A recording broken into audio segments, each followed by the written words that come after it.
চিরদিনই তুমি যে আমার ধারাবাহিকে আমরা দেখেছিলাম অপর্ণা আর্য স্যারকে খুব মিস করছে, ফোন করতে যাচ্ছিল। তারপরে আর্য স্যার নিজে ফোন করে বলেছে পাসপোর্ট আছে কিনা, বলেছে পাসপোর্ট নেই। কেন পাসপোর্টের দরকার বুঝতে পারছে না। পরের দিন সকাল হতেই তাড়াতাড়ি অফিস গেছে, নীলও পৌঁছে গেছে।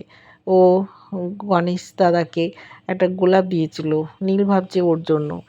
সেই সময় আর্য স্যার ওকে কেবিনে ডেকেছে, ডাকতেই বলেছে যে দেখো আমাদের বিজনেস ট্রিপ আছে, লন্ডন যেতে হবে, আমি চাই তুমি যাও। কিন্তু অপর্ণা বলল এত সিনিয়র আছে আমাকে যেতে বলছেন। বলল দেখো তুমি কি সেটা ঠিক করবে, আমার অফিস আমি ঠিক করবো। আর কিছু বলতে পারে না। এদিকে মীরা আর কিঙ্কর আড়াল থেকে দেখছে আর্য অপর্ণার সাথে আলাদা করে কথা বলছে।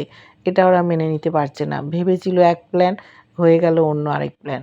বাড়ি গেছে অপর্ণা, খুব খুশি। অফিসের লোকেরা কিছু প্রতিবাদ করলেও অনেকেই খুশি। এদিকে ওর বাবা মা যখন জানতে পেরেছে, বাবা খুশি হয়নি, মা খুশি। রুম্পা বলছে আর্য স্যারের সাথে তুই থাকবি, দেখ তোদের হানিমুন হয়ে যাবে। বলছে আরে বিজনেস ট্যুরে যাচ্ছি, কিন্তু সামনে পরীক্ষা, সেটা নিয়েও চিন্তায় আছি, পাসটা তো করতে হবে। দেখতে থাকবো আদৌ ওর যাওয়াটা হয় কিনা।